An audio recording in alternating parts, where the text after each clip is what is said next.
Well, good morning, everyone, and thank you so much for joining our second session of this Indigenous Media Roundtable, which is potentially historic.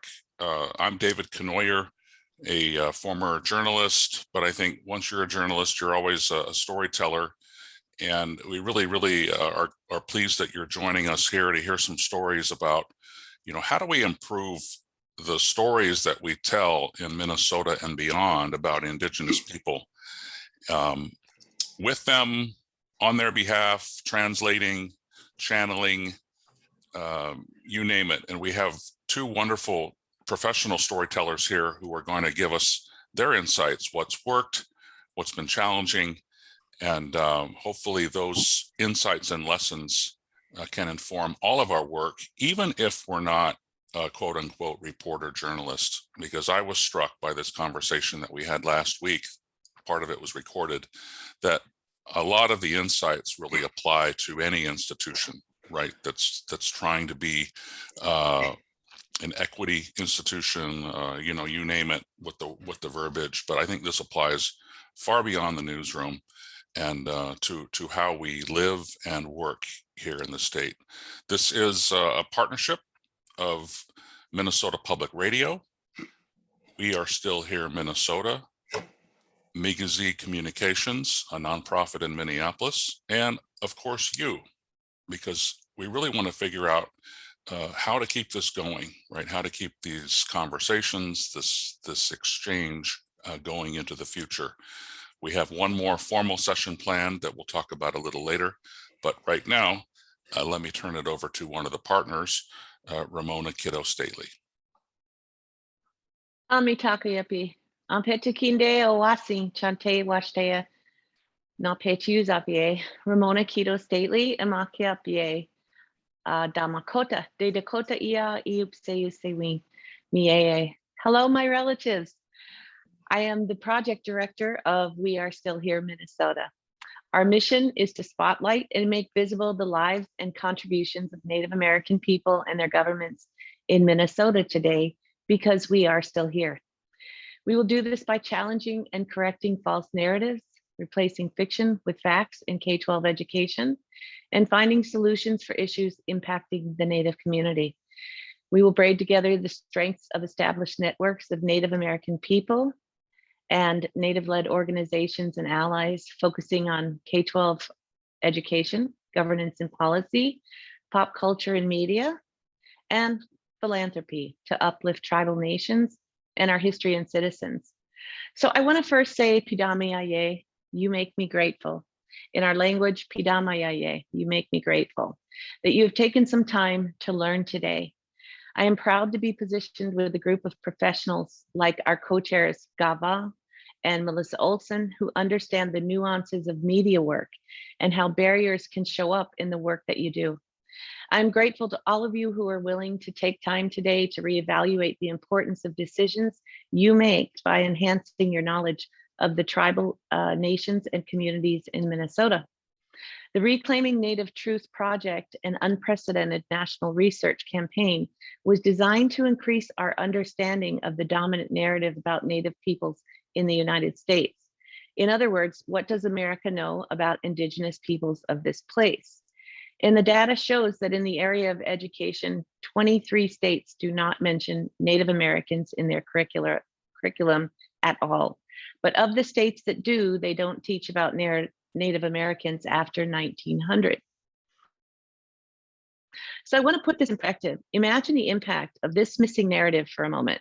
If we didn't teach Black history after 1900, what important history would be missing? And how would that impact the stories that you share? Native Americans today are still here, despite the history of oppression and genocidal tactics in Minnesota. We continue to grow and reclaim cultural lifeways and values that were banned until 1978. Our narratives and history must be told by us and not interpreted by a colonialist set of people and values.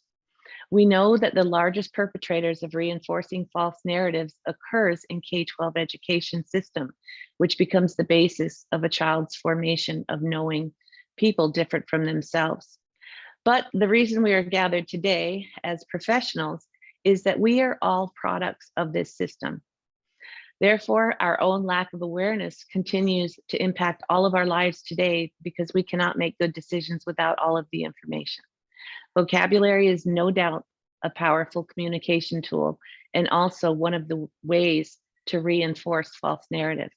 So an example is the term broken treaties, which deny the power held by sovereign nations and governments. According to the US Constitution, treaties are legally binding agreements, and there is no end date to those treaty right terms. So we are committed to sharing knowledge and the tools to understand authentic narratives of the 11 tribal nations in Minnesota and exemplifying our success and our resiliency. So I look forward to the conversation ahead and to hearing the successes and challenges of our guests today who are changing the way they are working to meet the needs of our Native community. So Wopita, thank you.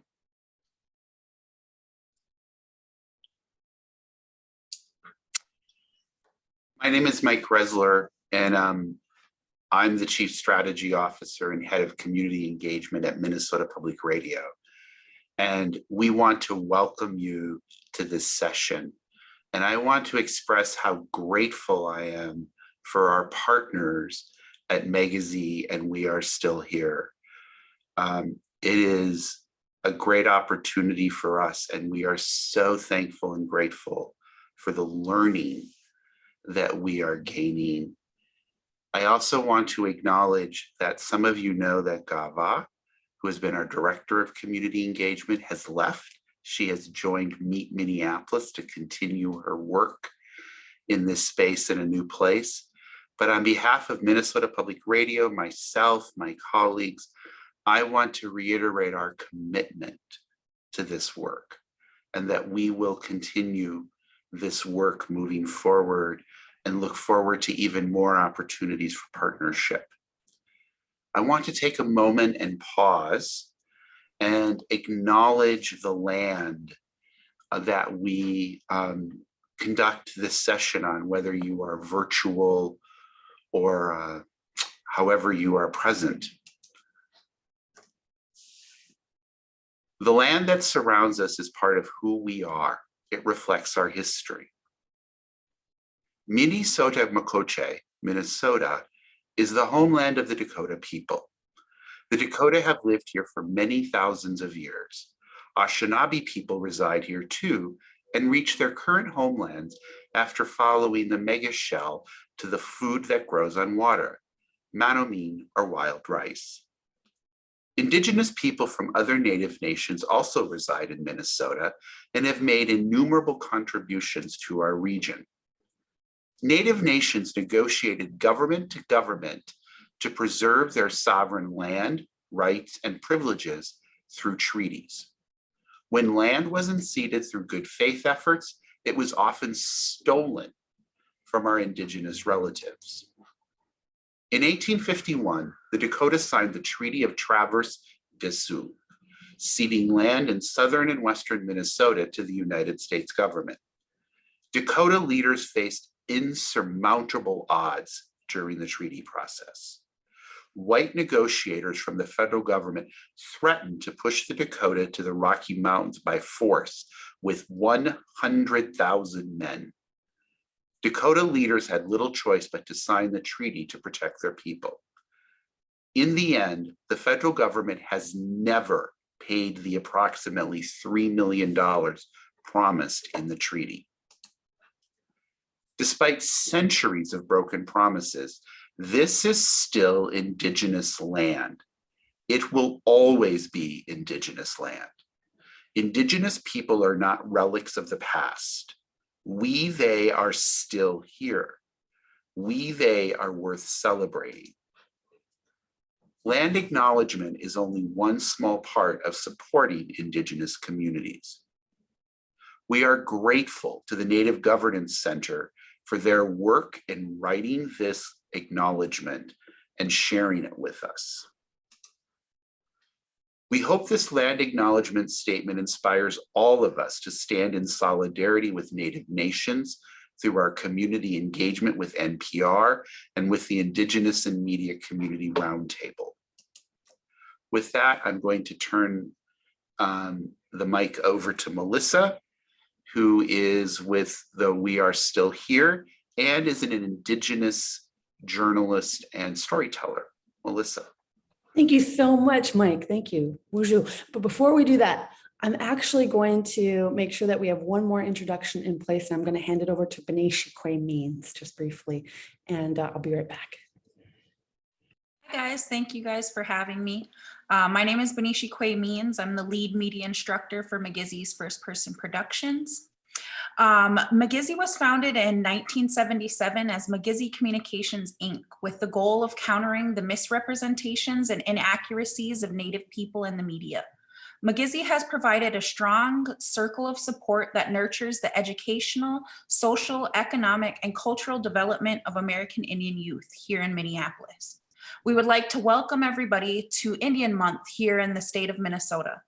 We encourage you to explore community events and take this time to embrace the Dakota homelands and the vast Indigenous nations that reside here in Minneapolis. Thank you so much for having us, and I hope you enjoy the roundtable. Thanks, Beneshi, and thanks, Mike. Yes, I am Melissa Olson. I am a proud tribal citizen of the Leech Lake Band of Ojibwe. I'm a freelance journalist and essayist who works here in Minneapolis. I am the co-chair of WASH Minnesota's Media and Culture Subcommittee and happy to be one of your co-hosts today. I'm going to introduce our panelists momentarily. First, I want to acknowledge and appreciate something that Mike has already raised up, but I want to just say a moment, express a moment of gratitude for the work of Ga, NPR's former community engagement specialist. Ga served as co-chair of We Are Still Here, the Media and Culture Subcommittee for the past 2.5 years, and worked with so much respect and so much care for our communities to bring more visibility, representation, and respect to our stories here in Minnesota through her work. So I just want to say a heartfelt thank you. And I also want to take a moment to welcome our new team member, Jeff Freeland Nelson, who will serve as interim. Welcome, Jeff. A moment for housekeeping. Thank you all again for joining us here this morning. Please feel free to use the chat. I really enjoy it. I hope you do too, when people just start to use the chat to say hello, to introduce themselves, but especially today to ask questions. So I really just want to encourage you as we're going along, things you hear, things that really spark for you, please place those questions in the chat. So we're going to get started with today's panel. I have the privilege of introducing our guests today. We are going to hear from them for about 20 minutes. They're going to be talking about the way that they work and really sharing about sort of the way they prepare, what it means to build trust, what it means to grow in relationship with community in doing the kind of work that they do. I want to begin by introducing Leah Lemm. Leah Lemm is a citizen of the Mille Lacs Band of Ojibwe and a community story sharer. She currently lives in Grand Rapids, Minnesota, with her husband, young son, and their country dog. Leah spends her time dedicated to her mission to amplify Native voices through radio and podcast programs, including Minnesota Native News, Native Lights, where Indigenous voices shine, the COVID-19 community conversations, and wisdom continuum. Welcome, Leah. Scott Russell writes a blog for Healing Minnesota Stories for the Indigenous-led interfaith effort of the same name, starting in conjunction with the 150th anniversary of the Dakota War in 2012. Healing Minnesota Stories promotes dialogue, understanding, healing, and repair between Indigenous and non-Indigenous peoples. Russell previously was a reporter for the Capital Times in Madison and the Southwest Journal in Minneapolis. He's worked as a teacher, a farmhand, Catholic worker, and a Minnesota state policy analyst. Healing Minnesota Stories recently became a program of the Minnesota Council of Churches, which launched a multi-year effort for truth-telling and education relative to Native American and African American communities. A volunteer for the Sierra Club, and a supporter of the Line 3 movement, Russell and his partner Delaney live on Dakota homelands here in Minneapolis. So I think we will just cue to the video. And again, please, if you hear some things that you want to talk some more about, please place some questions, comments in the chat. I'm going to hand it over to our IT who is going to cue the video. Thanks so much, folks. We're pleased to have two experienced Minnesota storytellers with us to share their insights and lessons. Leah Lemm is well known to Native people throughout Minnesota for her leadership in radio and podcast production on Minnesota Native News and the podcast Native Lights, where Native voices shine. Much of her work is heard on the Ampers radio network. She's a Mille Lacs Band tribal member and lives near Grand Rapids up north. Scott Russell lives in South Minneapolis. He writes the Healing Minnesota Stories blog for the interfaith effort of the same name. Both efforts started during the 150th anniversary of the Dakota War. They sought to shed more light on Dakota history and culture, lingering historic distrust, as well as other Indigenous issues today.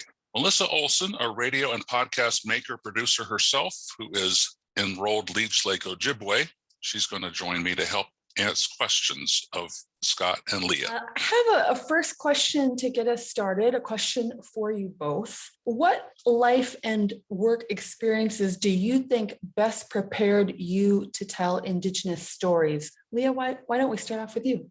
Helping share Native stories has been a lifetime in the making. I am a member of the Mille Lacs Band of Ojibwe. I lived in the suburbs growing up, so I definitely had a combination of cultures growing up. Being Native and understanding nuance, understanding Native storytelling and approach, I think will help lay the foundation for the work.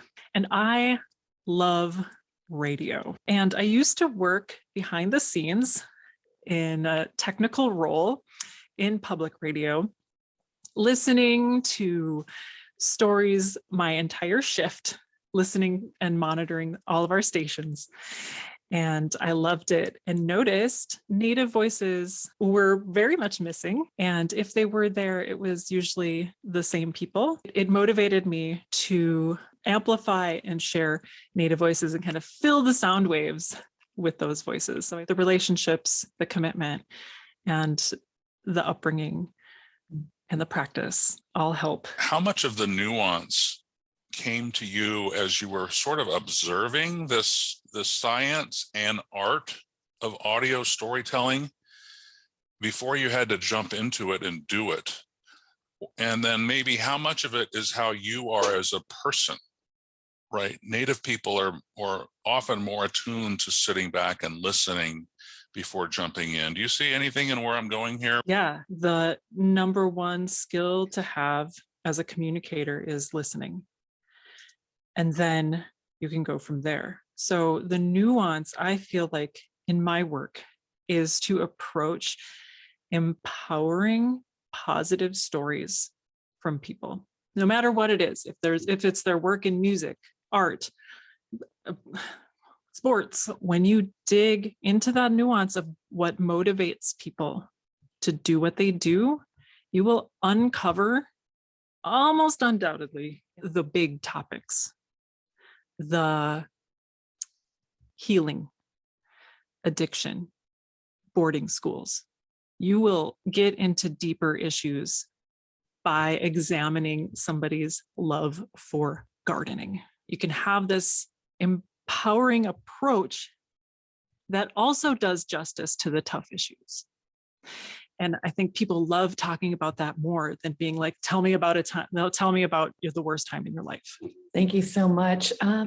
Scott, same question. My mom grew up in Sheridan, Wyoming. And so as a young kid, I got to go out to Sheridan, Wyoming and was introduced for better or worse to a lot of Indigenous history. And my mom's best childhood friend married a rancher, and they were hired to run cattle for the Northern Cheyenne Indian Reservation. So we usually spend a week or two out there, and it was a fun experience, and it's things I reflect on in terms of what I absorbed, and now have a very different perspective of what I was seeing. Later, I volunteered at a Catholic Worker House in Moorhead, which was near White Earth and Leech Lake. So it was a real mix of people. And I got to know a number of Indigenous people who came through. One in particular was a guy named Harry Smith from Leech Lake, who became a dear friend. And we'd play cribbage together and just tell stories. And every time Harry beat me, he'd say, "I've been waiting for this since 1492.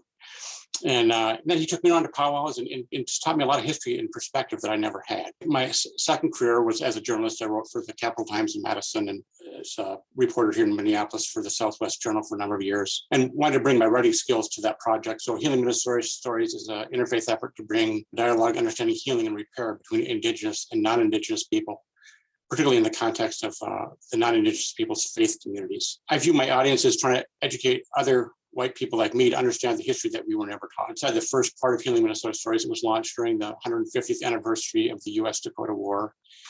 And I had the real privilege, for a number of years, there had been a walk that started at Lower Sioux and ended at Fort Snelling. This was the walk taken by the mothers and kids who were basically taken prisoner after the war and forced marched to Fort Snelling. And so the Dakota people have organized, Dakota mothers, grandmothers organized this walk. It was the first year that they invited non-Indigenous people to participate. So that was a real eye-opener. We walked 150 miles and we'd stop every mile and pound a stake in the ground and read off the names of two of the people who were held at the camp. My work for the last 4 years on trying to stop Enbridge Line 3 has been a real eye-opener too, in terms of how Native people are treated and how the system has just utterly failed in its promises to Native people. And Native people have consistent complaints about news coverage of Native issues and communities. The news is often negative, focusing on big crime or big disasters, or on what's wrong, on poverty or health challenges. Then there can be stereotypes. Casinos are making Natives rich, all Natives have a drinking problem. With poverty, Native people live in squalor. Curious about what bugs you the most about the way news media often tell Indigenous stories. So how can we not just treat Native stories as add-ons or coming in and out of style? It lacks relationship and nuance and reciprocity. And what I mean by that is there's a lot of context that's missing when a story is told. So we can talk about the superficial issue. Melissa, you named quite a few, but what's the history behind that and the context behind that? It's just the kind of the parachuting in and doing the story, the immediate conflict story, and not stepping back and doing a little more critical thinking about what actually is going on here. And I was going to save this for later, but one of the things I've written about that really bugs me is that Governor Walz and Lieutenant Governor Flanagan issued this executive order promising meaningful consultation with tribes. And it's just never happened. It didn't happen in Line 3 on multiple cases. It hasn't happened with the mining projects. And there's nobody that's taking the Indigenous critique seriously to actually follow up and press our leaders on, you made this promise, how come you're not following through? What does it mean to have meaningful consultation? The chant that you hear on the streets is consultation is not consent. So just because you hold a meeting or send an email and say, hey, we're doing this, isn't good enough. And that's pretty much what happens. I emailed the Minnesota Pollution Control Agency and I said, you're going to approve this. You're looking at this. They had to issue these permits for Line 3 water crossings. And I said, could you please tell me how you applied the governor's executive order promising meaningful consultation? And I think I've got the answer here. The MPCA is committed to meaningful consultation with Minnesota tribal nations as prescribed in Executive Order 19-24. The MPCA recognizes the importance of its decision-making on the proposed Line 3 project for all Minnesotans, tribal nations, communities, tribal members, and environmental justice communities. For this reason, the agency prioritized intergovernmental coordination early in the project reviews and have worked to ensure that tribal and community input has been valued and considered throughout the process, period, end of statement. That's just so empty. I know that a lot of people in the news business, you call somebody, ask them for a comment, they give you a comment and you print it. But this really needs to be ridiculed. This is such a vacuous statement. And so the best I could do is I tried to call them out on my blog. And because my blog is relatively small, they just stop answering my phone calls. I think meaningful consultation is got to mean in part that you're willing to share some power, and they don't get to just do the consultation and check the box that said I sent the email or we had a meeting. But you've really got to sit down and figure out what's at stake here, and are you willing, for the sake of justice and living up to treaty obligations, to actually have some give and take in the decisions that you're making. In the first session of this Indigenous Media Roundtable, Tony Troyer talked about historic distrust. As storytellers and journalists, what kind of commitment does it take to address distrust and other challenges in telling Indigenous stories? I think for me, one of the lessons is really just to slow down and focus less on trying to be respectful of somebody's time and actually be respectful of their story and the relationship, and just let things emerge more slowly, which is kind of not how I was trained. I've found it very helpful to set expectations at the front of a conversation. So the person knows I'm making a 3-minute piece for a newscast. I'm happy to talk as long as you want. You know, how much time do you have? All these things, but with the understanding that I am going to have to edit things down. I am going to have to make some decisions, and it's might be a fast turnaround for, you know, the reporting side of things. Or if you don't want us to include something, just tell us. You know, showing how open you are to feedback. What is extremely important to me, and which goes to distrust, which goes to pet peeves about media, is a power dynamic between the guest and the interviewer, or the reporter and the interviewee.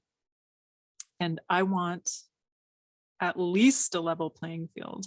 And also, I think it's important to, I mean, just my own work around having more grounding in historic trauma and just being able to be conversant in that, so that the person I'm interviewing doesn't have the sense like they've got to do the emotional work of educating me about some of these important issues, that they could have some sense of ease because I've done my homework.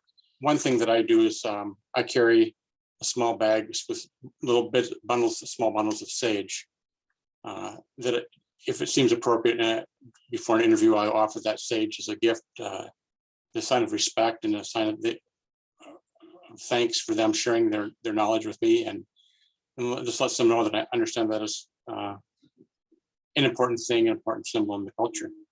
And sometimes that really helps make the interview start on a smoother tone. A lot of this distrust can go very deep, and it's different for everybody. No person has the same level of distrust as another person.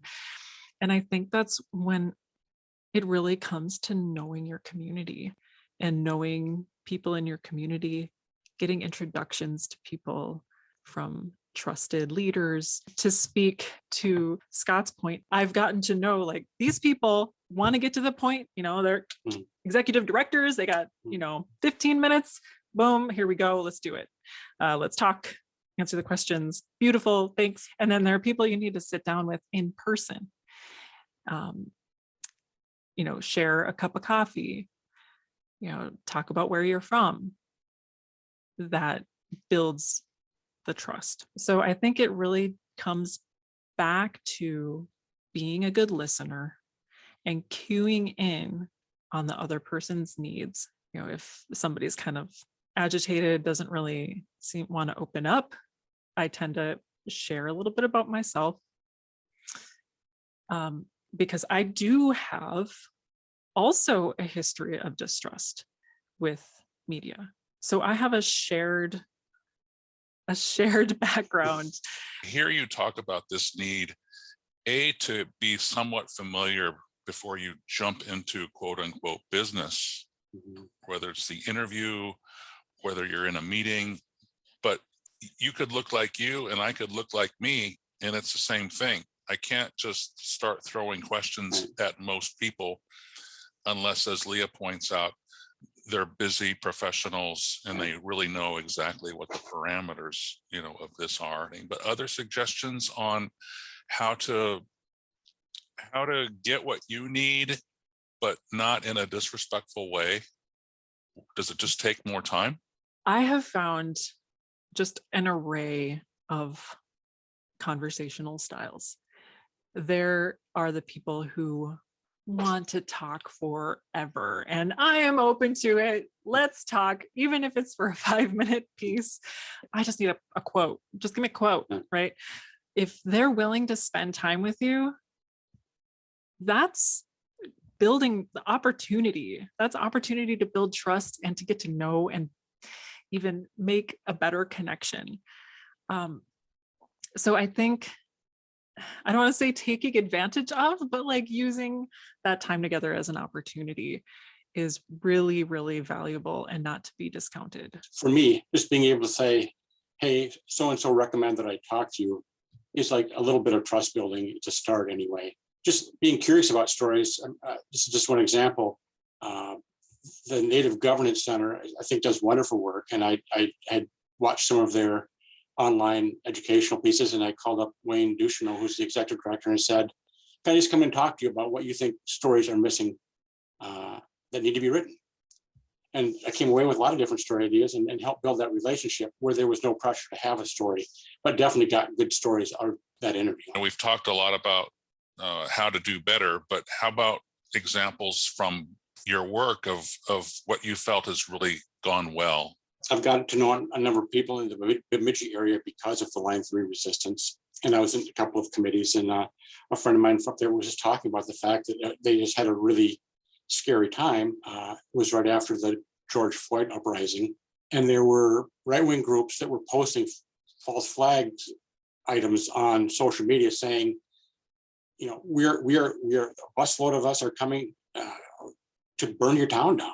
And they really thought in Bemidji that there was going to be a busload, people organized, get a bus, come up there with their torches and wreck Bemidji. It instilled a lot of fear, and actually they called a curfew. And then what happened was there's some fringe amounts up there who took it upon themselves to get their guns and offer to help the police patrol the streets. These buses are going to be full of people who aren't like us, people who you see on TV burning Minneapolis down, and they're coming to Bemidji. Right. And the city responded by curfews and who knows what other sorts of lockdowns, right? Based on no real evidence other than some posts on social media. Through this one connection, I got some introductions to people who were trying to respond. A Native woman who, along with friends, were getting young Native kids outside of Bemidji just because they were so afraid of everything that could go wrong. Right. And really helped me feel how much energy must go into just the basics of trying to feel safe. Why was it fulfilling that you were able to tell this story 4 hours away? Why Scott Russell in this story? There were stories of kids just being incredibly afraid by being approached by the Bemidji police and chased. And I just felt it was a story that wasn't being told that needed to be called out. But when we reach out to people, especially those people who are not used to sharing for media, who are very nervous, who don't believe that they have a valid story to tell, who don't believe that their voice is anything that needs to be heard. And this is reinforced by media that only highlights a couple people on a couple topics, in their community. So I'm trying to break that down by just talking to more and more people. And what I believe is one of my greatest successes is to interview these people, help them feel comfortable. And then when they realize that they have a story, that their story matters and can sound awesome at the end, that's it. I don't need anything else. Like, I am so happy when I get a response that says, I came into this nervous, but Leah, thank you so much. And I believe so many of us can do that same thing. There's nothing really special about me in particular. accept, these learned skills and cultural knowledge and all these things that I've mentioned. But that success is when you can validate somebody's voice or help them realize that their voice is valid. Yeah. Are there things that surprised you in that process? Are there things that you said, wow, I would just not have known this thing? And a lot of this gets really personal too. I interviewed a doula who was another person who was kind of nervous, like, why are you even talking to me? How is this at all interesting? I got to hear about her own birth story. Kind of along the way, is this at all interesting? And I'm like, yes, let me share a bit about my birth story, about giving birth to my son. And in that, like, I have to be vulnerable too. I need to be able to match the vulnerability of the person I'm talking to. So I have one child. I'm only going to have one child because I probably could have benefited by support. And, being able to communicate this with her helps open up. Maybe this might help somebody who's listening feel more empowered in their own birth story. This narrative of parenting, birth story, empowerment has a level of healing, both for the storyteller and for me, and maybe for the listener. One time I was at a music performance and I heard from somebody in the audience, I'm going to speak in generalities here, but that they could not believe that the person who was performing on stage, they had heard the piece that I had produced, was Native, because he was so talented. I heard this guy is Ojibwe. Like, how is that possible? He's so talented. And I'm like, well, that's racist. Slowly chipping away at expectations, at what people expect Native people to be. Tony Troyer talked about recommending that we look to more Native people as experts for, quotes, in general stories, not just Native specific stories. How do you try to integrate Indigenous people and viewpoints more broadly in your work? Native people are just as capable and varied and unique as any other population. So why wouldn't we lend our expertise on everything possible? One of the programs I work on is called Wisdom Continuum. It's kind of new, but it is celebrating Native knowledge for a thoughtful, healthier, more just future. And I thoroughly believe that Native people have knowledge, expertise, wisdom that can apply everywhere. The wisdom, the power, the strength of our people is going to lead to the success of not only our nations, but our neighbors as well. The status quo that can be changed, incorporating Native wisdom. And this includes journalism, but it doesn't mean we just sit around and talk about culture and language and stuff like that too, because that all is built in to ourselves. But when you do that and people offer their best thinking, the diversity of thought, the expressions, the circle being completed increases, right, the whole creativity and creates the whole meaning of the endeavor the enterprise at a bigger level. And so that leads to not only a person feeling empowered, but them feeling more part of the solution, whether it's in their family, in the workplace, in a system, right? And that's the sort of diversity and inclusion that we really need in order to solve the big challenges of the world. If either of you could wave a magic wand and achieve some of what we've talked about in terms of narrative shift, what would you change? That reporters take Indigenous concerns seriously and do the follow-up work. And in the example I'm most familiar with right now is around line 3, and that a core piece of this is the hunting, fishing, and gathering rights that tribes retain off reservation.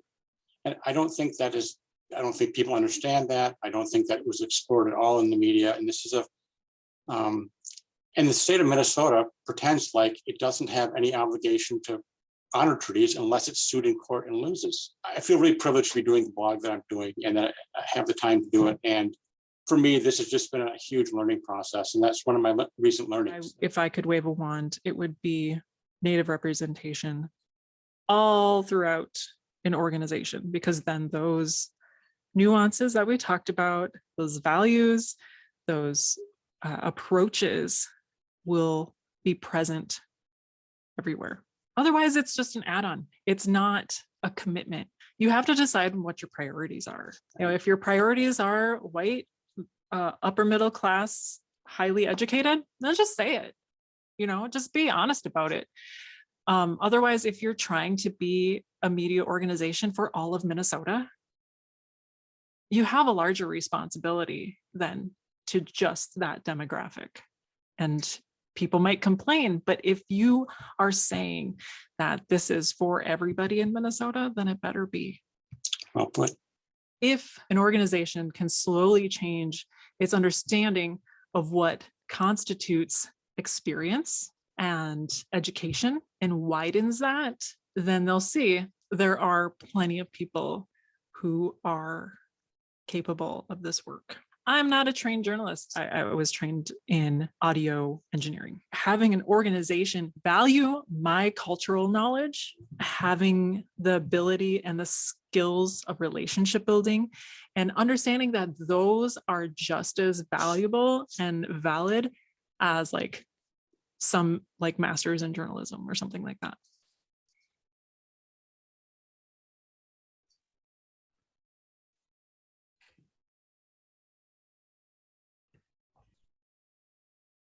Well, thank you, Evan, for playing that video, and thank you, Scott and Leah, for those reflections. I'm struck by something, and thank you to the high school kids in Duluth who've joined. And I want to kind of use that example of the teacher up there said, you know, the kids are coming and going, and this isn't meant as disrespect, right? If, you know, their camera's on and there's chaos happening or whatever in the background, right? I mean, that's the reality, right, of the situations that we're covering. I think sometimes as journalists, we want to know, hey, how come they're not returning my phone call so fast? And you know, why don't they see that this is important, that we're telling the story on, you know, whatever outlet it is? But the reality, right, is that if they're making news, they're multitasking with 1,000 things, and returning my phone call is not at the top of their list almost ever.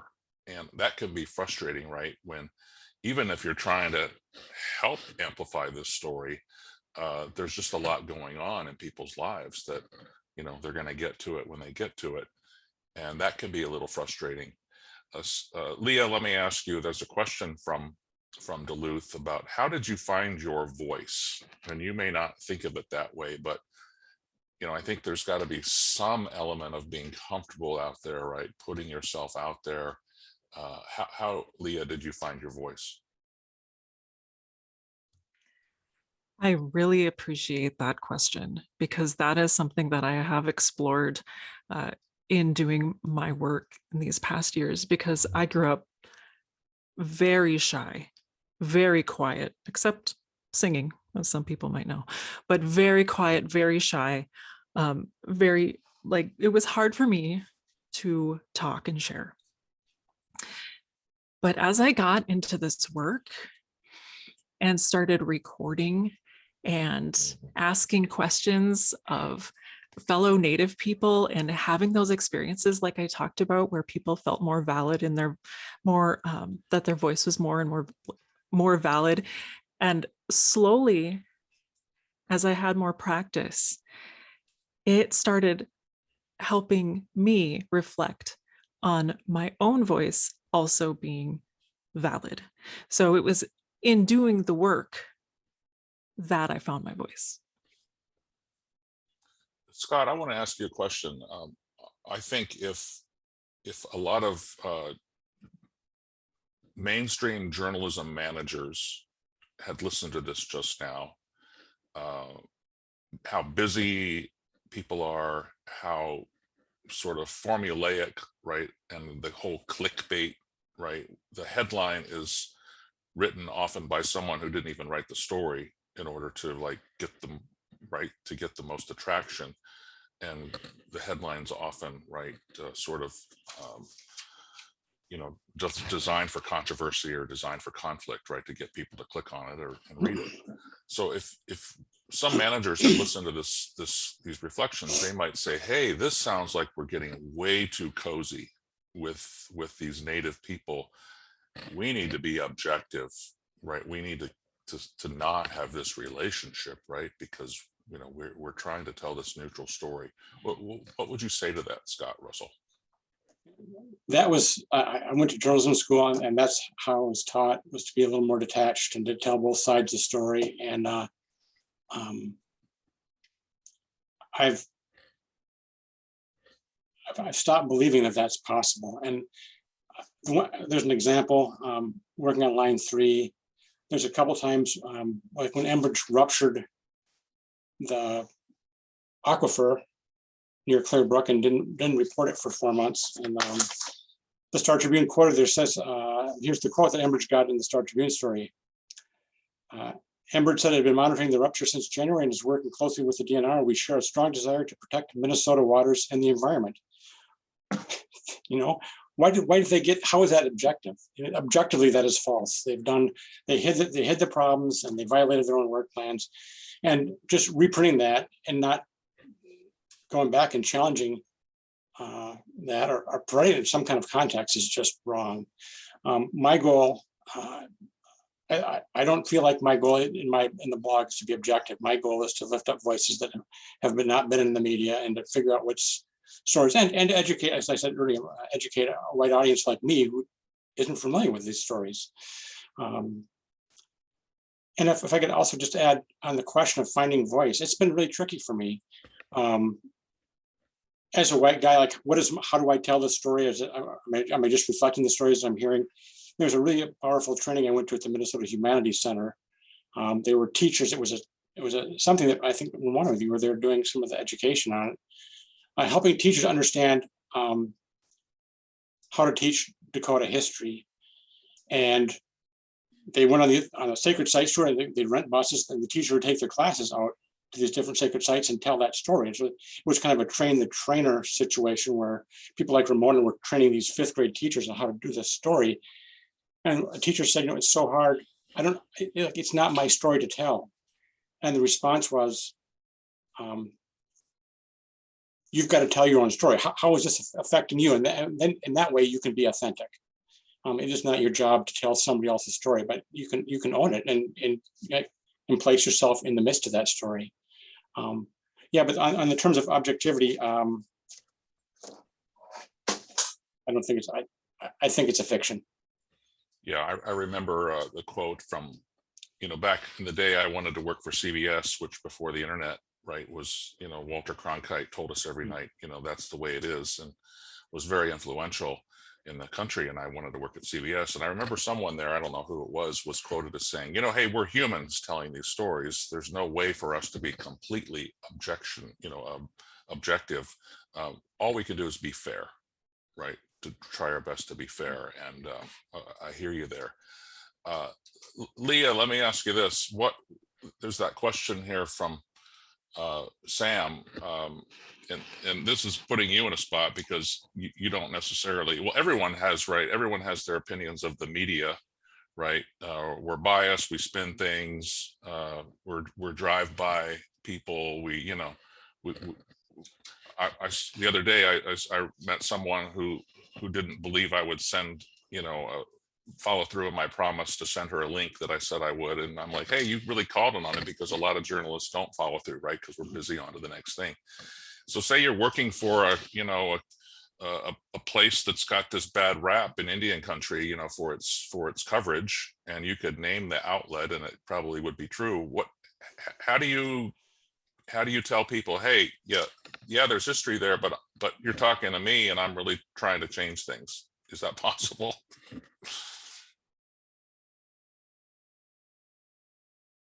Yeah, this is the $1 million question, right? So I would say, like I said, you need to hire people in all parts of the organization. That's kind of baseline, right? Also, I think approaching stories first, like the warm feeling stories, and having the commitment to the communities you want to build relationships with first, with those, like, you know, the stories about gardening and, you know, building, you know, like sports or something like that, where you can really just like go in with a happy story, and then slowly over time you're building those relationships, so when the breaking news does happen, then you're already connected in and have kind of proven yourself with those more a little bit simpler topics before you get into the more difficult topics. But I think, you know, just getting into the community, go have coffee at powwow grounds, what else, you know, just like go hang out on the Ave and start having conversations with people, because I mean that's what it takes, especially in Indian country. Yeah, people aren't gonna always call you up with a tip, right? You've kind of got to be present and show up, right, for people to remember. And when you get, you know, a press release that kind of that might sound, is this really news, you know, or something like that, I've heard people say, treat it as news. You know, if it's about, I keep coming up with gardening. It's spring, right? It's finally spring. So it's on my mind. So if there's something that's like, you know, an art opening or something like that, like get in there, go talk to people, and you'll gain confidence, you'll gain respect, or at least some trust. Scott, there's a question here. Thank you, Leah. There's this question here about, you know, how do you tell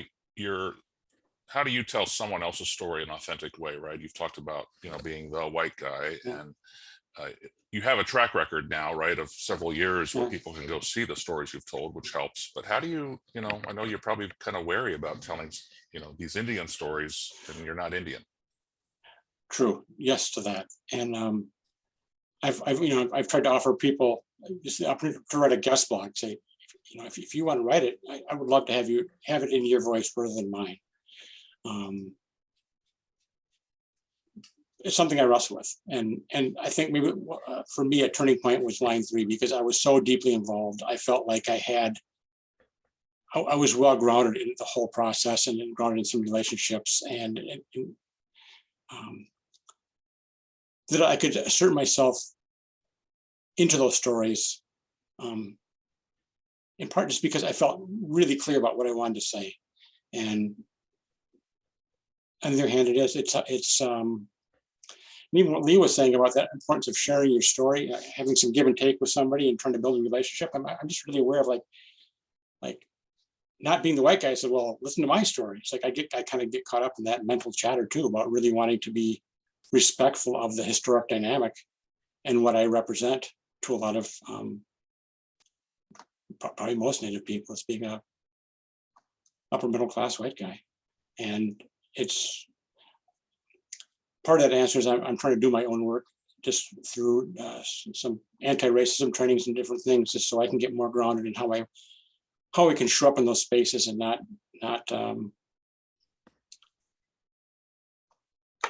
be less triggered. I'll leave it at that. Well, thank you, and just keep working at it, right? That's all you can do. Work at it with a good heart, and you know it's going to work itself out. Thank you, Scott. Thank you, Leah. Stick with us before we close the show, but let's now go to small groups, and you're going to have some facilitators who are going to try to give everybody a chance to reflect, and then we'll come back in about 12, 13 minutes or so, 14, 15, we'll see, and share some final reflections. Thank you.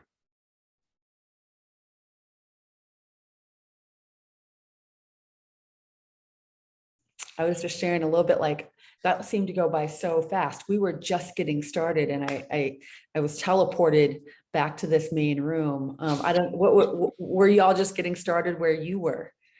Yep. Remember Jeannie? You just blink. Right, like that. Oh yeah.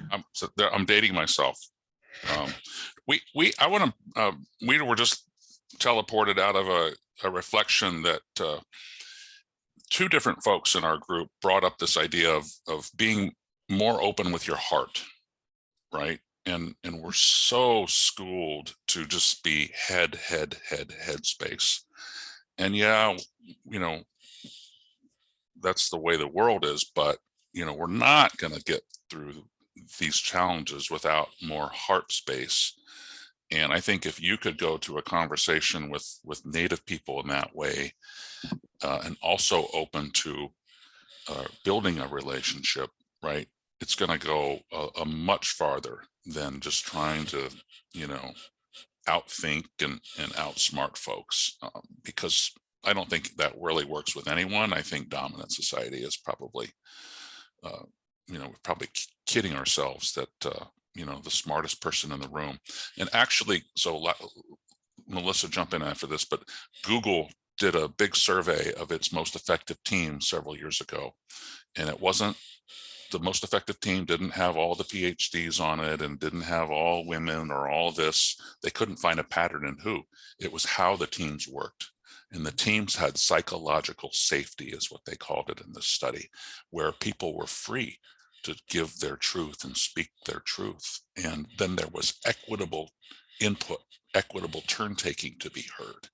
I mean, I think that's Indigenous, right? I think that's very Indigenous there. And if Google says it, it's got to be true, right? Oh, absolutely. You know, if Google says it, it might as well, it's enshrined, so to speak. But seriously, I often find myself just reflecting on simple lessons that I learned at home. Oftentimes,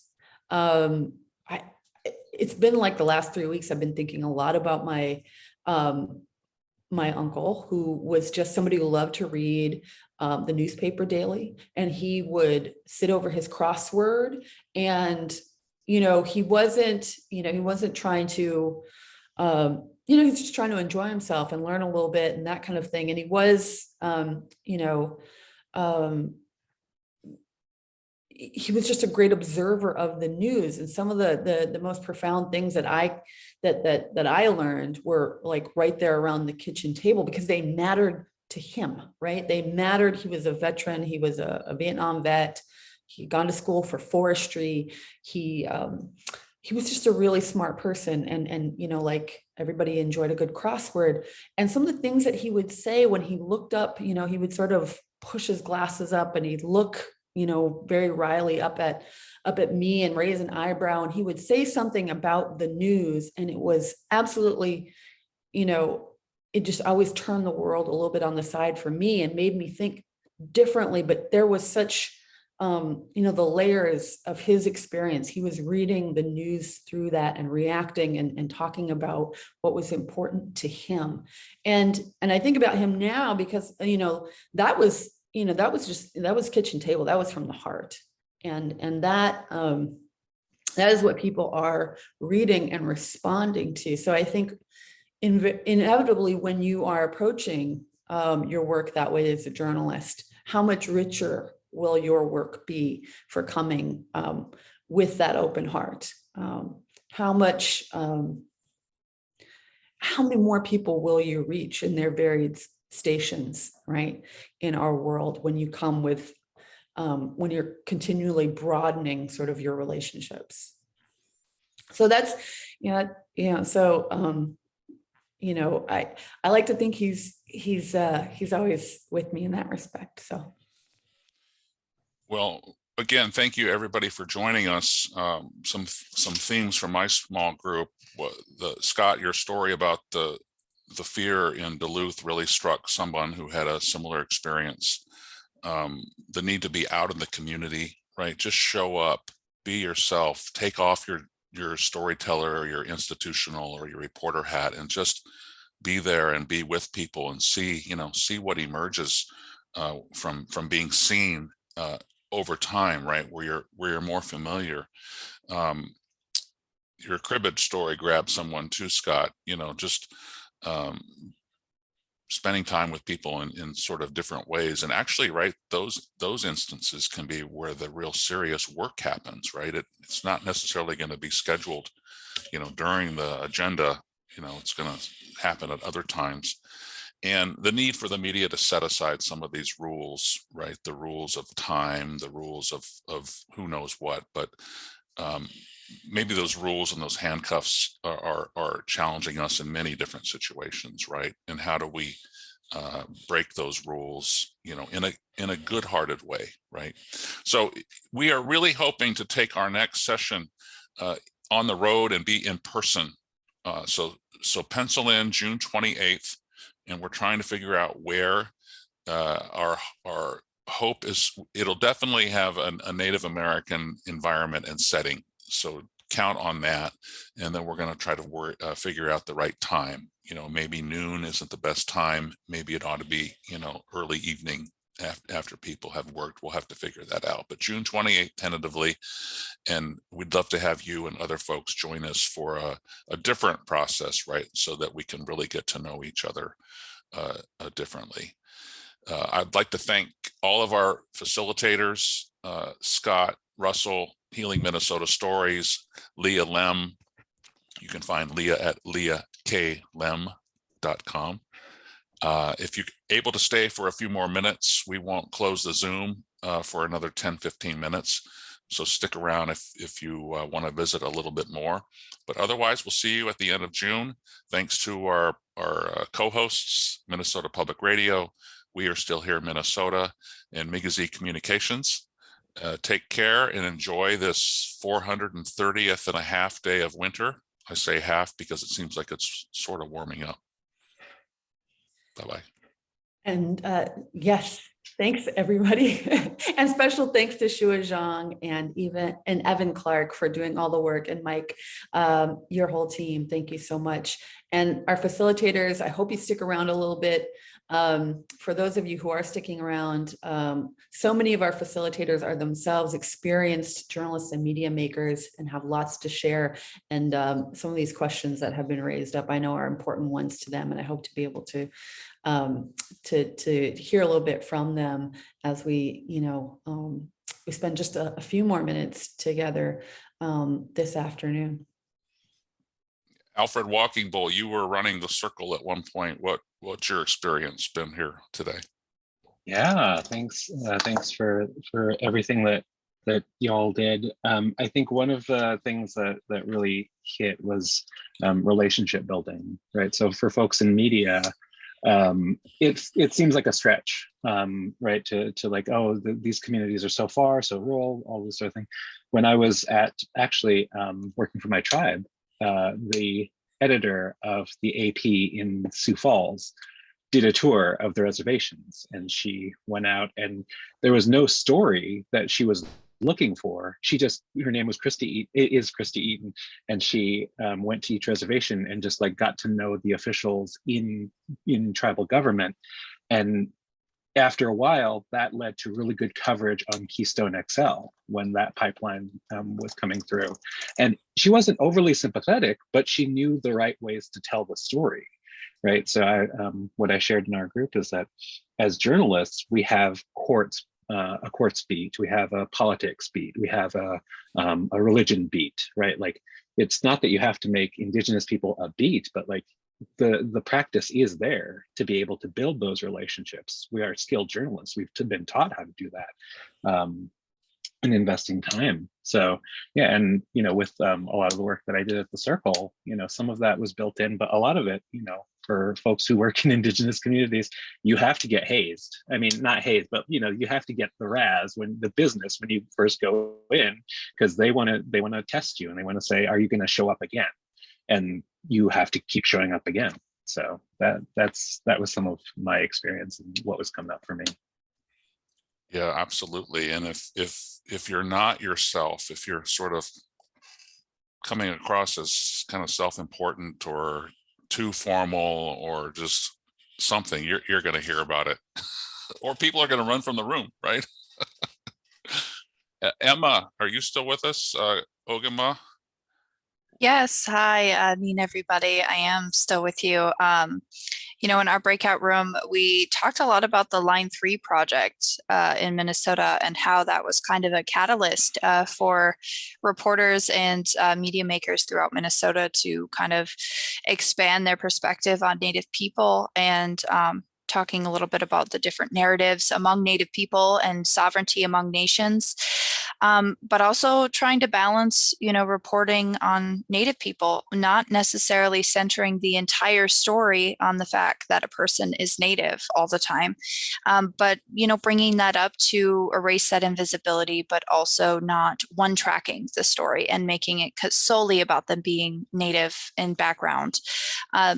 But finding a way to balance that their perspective, because they're a Native person, may differ than a non-Native person, and making sure that we can create these perspectives in that space and erase that invisibility among other groups as well.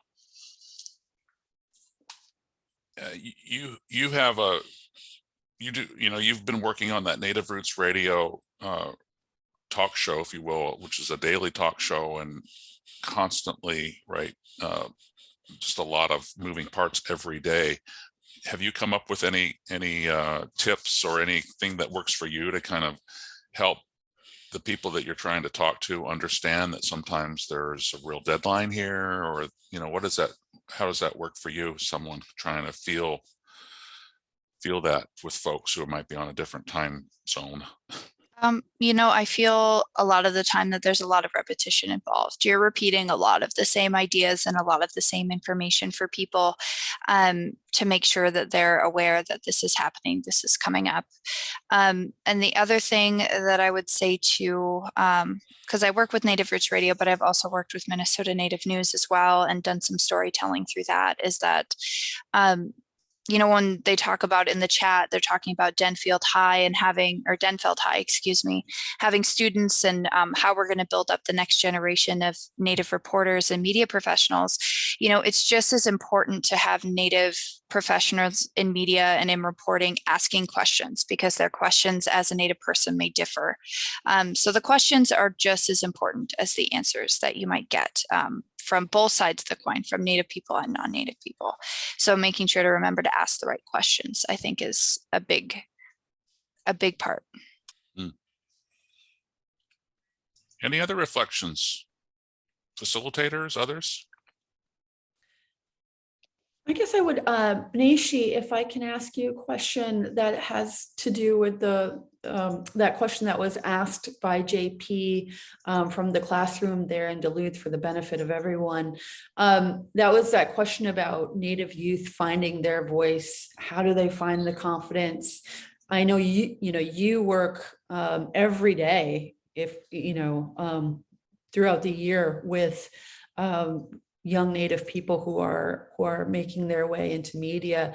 I guess I'm curious what you think are some of the key ingredients to helping Native youth find their voices, or have you had some aha moments when it comes to sort of the recipe for building that confidence? I think a lot for us as a program is a lot of our stuff is client driven, but just giving an overall idea, right? Like a scope. We had a partnership with Vision Maker Media where we brought in a Native mentor who was a filmmaker. And so we brought in Leah Hale, and she did a very great job working alongside the students to kind of build their ideas up. So the overall idea was about community health, right? But our students, once given the opportunity, kind of took that in so many different directions. One student did a video about cybersecurity and why that's a piece of community health. Of course, there was, what does Indigenous self-care look like? We had things like talking about the boarding schools and the need to bring our kids home. We had one that was about Indigenous languages in the schools and why it's important and part of community health for our students to learn their own languages.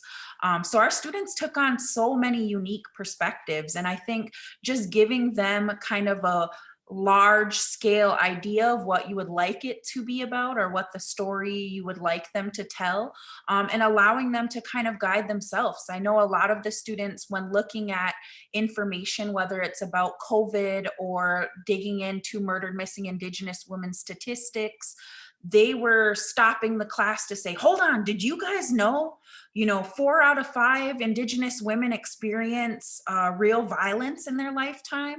And just those are those aha moments when the students do the research, put in the work, and actually see these kind of statistics that are alarming, that are awakening to themselves, and allowing them the space and time to build on those. As Indigenous people, we're natural born storytellers. That's how we passed on our languages, our culture, our beliefs for generations. And so bringing it into storytelling and allowing our students to know that they're natural born storytellers.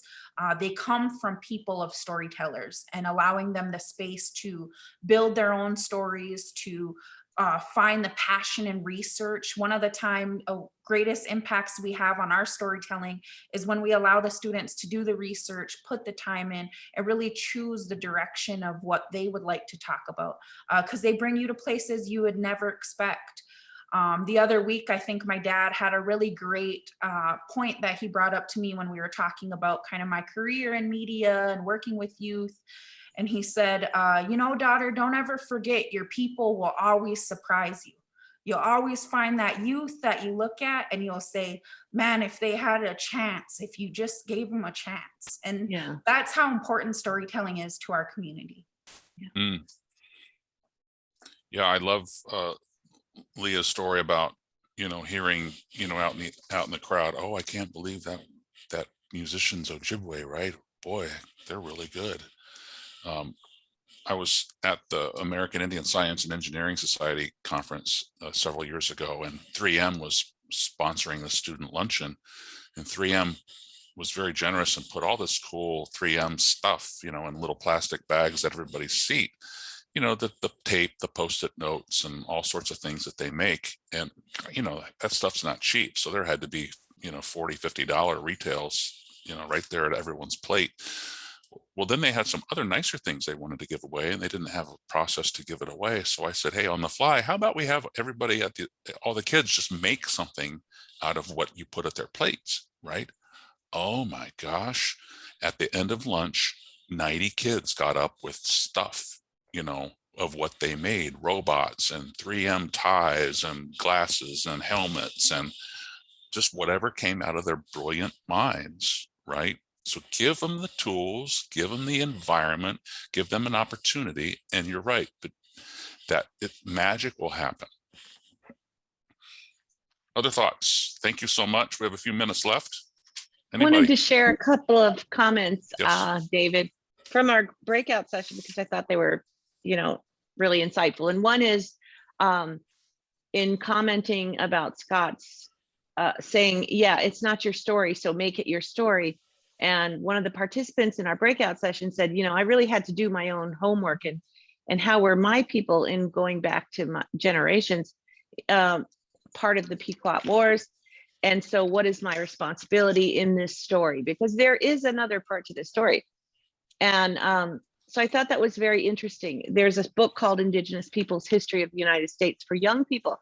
And it talks about there were different colonial forces. One was regular, which are the soldiers, but then there's irregular, which were the townspeople.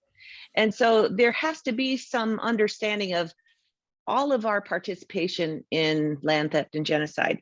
So that's one of the pushbacks and barriers that we don't always acknowledge. And then the other was a wonderful story that was done about using traditional knowledge to burn forests and recreate the carbon and all the rich ways that works. And so this reporter had gone to the people on this reservation and talked to them, and they said they were afraid of a wildfire. And so what it did was it caused this disruption in the community. Rather than it being a great story, it created kind of some challenges there. When, you know, everyone's afraid of a wildfire, but there are things in place that are made when the tribe here does their burning to protect the people, you know. So really rich and amazing conversations that came out of this discussion. Thank you. Scott or Leah, any final thoughts?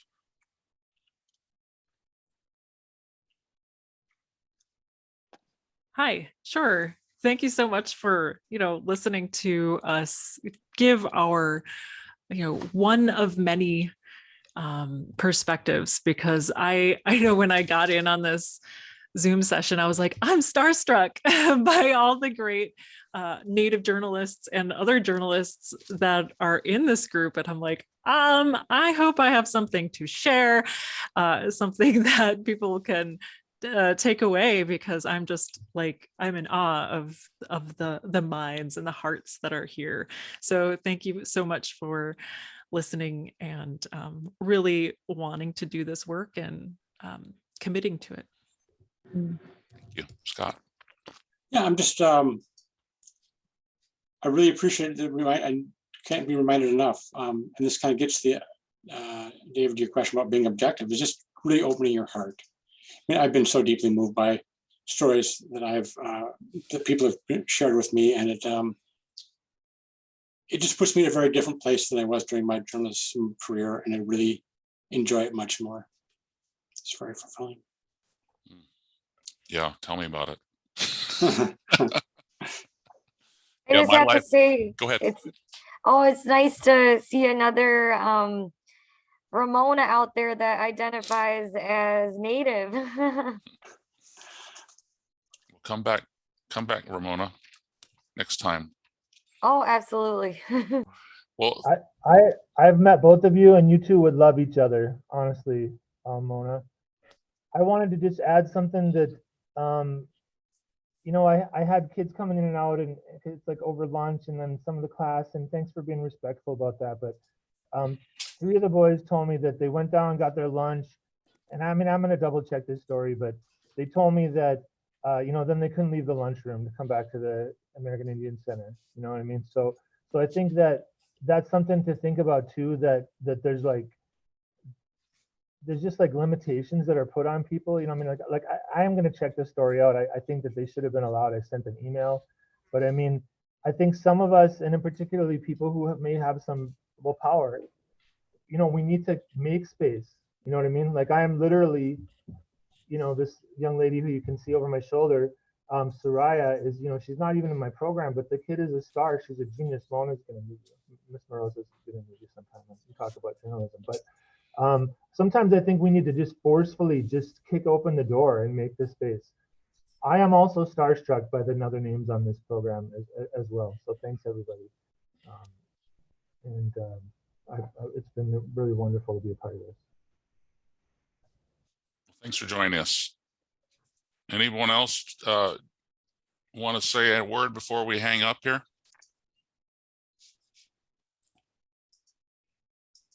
I know Alfred's got a whole list of things. I do. I have a whole list of things. Would you? I can make it 30 seconds if you want. Yeah, we'd like that. Okay. Challenge yourself to think expensively, right? So like when you're going back, especially if you work in philanthropy or if you work in a newsroom, think about, you may not have time to tell the full hour narrative that you recorded. Maybe you can make it into a series. Maybe you can get someone to share it in multiple different ways, right? So like we get challenged by the term of deadline and the thought process of deadline, that we never see what we have gathered in its plenty. That's my only thing. Yeah, and it's been nice seeing Scott do that. Scott Russell, I think, came to that conclusion on a number of his issues. Well, it's nice to see these familiar names. Amanda Dion, hello, welcome.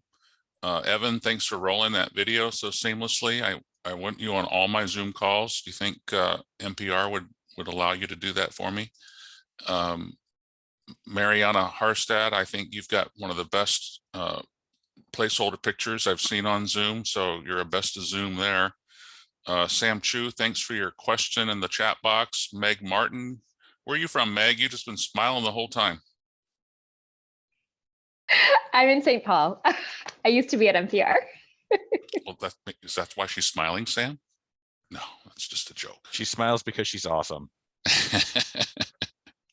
All right, well, let's hang up. I know Jeff has some strategy to go attend to. So welcome, Jeff. Thank you for being with us. Scott and Leah, thanks again. And We'll see you all next time, we hope, and bring some friends.